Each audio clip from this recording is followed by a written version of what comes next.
1980 and the fine folks at Vinegar Syndrome. It is the 4K release of The Boogeyman. It's a little bit dated, it's been out for a while. I did not get a slipcase with this, so I'm probably automatically going to lose cool points from a lot of the people in the community, especially those that seem to base their entire gimmick on slipcases for some reason.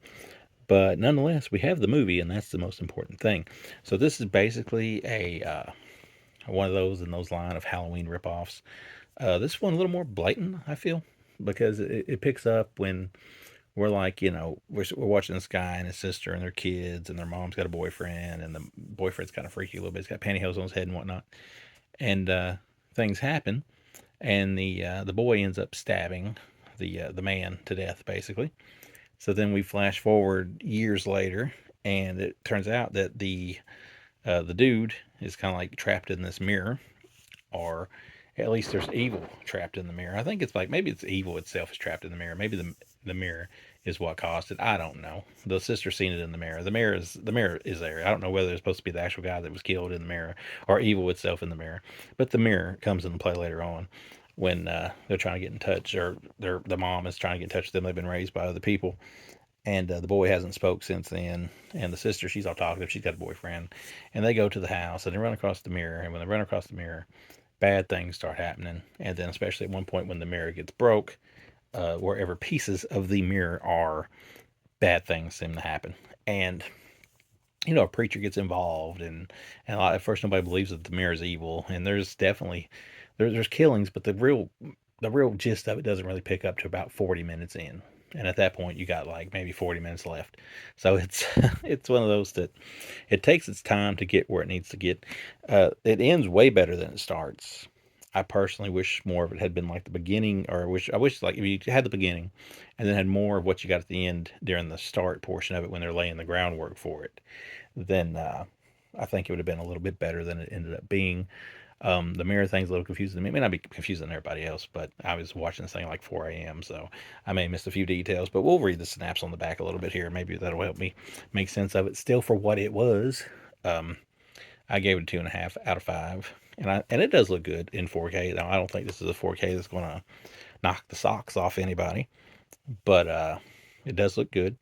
And this scene that this references right here is actually probably the coolest part, but that's like the end of the movie. But it says right here, when she was young, Lacey witnessed by mirror reflection the brutal murder of her stepfather. So it was a stepfather, not the boyfriend of her mom, at the hands of her brother Willie.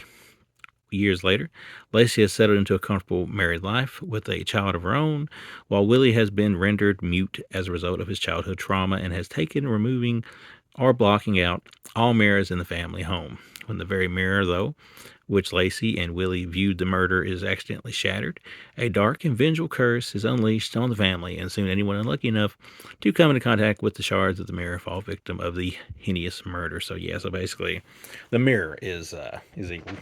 So I guess the stepdaddy was just a victim. So yeah, nonetheless, extra wise here, you get the 4K disc, you get the Blu-ray disc, get a bunch of interviews, because I did watch some of those. One of which is 34 minutes. The Boogeyman or so on, 34 minutes. Boogeyman art, 15 minutes. Archival interview with the director, Ulli Lommel, 18 minutes. TV spot, theatrical spots. So yeah, a lot of interviews with the actors, which is cool. Commentary tracks are cool. You have the commentary track with the Hysteria Continues, which is like a must, I think, for pretty much any film around this time. But yeah, it's good. It's just, I thought it'd be a little bit better because I've heard about this thing for years. I actually had the record soundtrack at one point, the vinyl, and I had never seen the movie. And I've got like the old DVD of like the 2008 Boogeyman, is it? Which I think has nothing to do with these movies, but on that DVD has like 3 of those movies plus this and a sequel. But I never got around to watching this. Maybe I'll actually watch the sequel. But it does have, if we can get it out of here smoothly, a reverse cover for this, which, that's cool and all, but I think I kind of like that better. So that's what I went with. But yeah, Boogeyman, I give it like middle grounds. Maybe I should watch some of the sequels. Better than the Boogeyman movie that came out last year, that's for sure, which had no relation to this. But yeah, man, it took forever for me to get around to watching it, and then now that I've watched it, I thought it was middle of the road. Some of the plot was a little confusing, but it feels very Italian, so maybe it's okay to be confused while you watch it. The gore and whatnot was definitely better at the end than it was throughout the start of it. But there is some very interesting kills, especially one where somebody's killed in a car, and then his girlfriend gets killed with him, and it kind of looks like they're making out. So yeah, there's it has its moments, but still a little bit forgettable in the thick of things. But yeah, what do you think of this one? Do you like it? Did you like this release? Feel free to like and subscribe and share this video if you wish, because we need all the views we can get around here.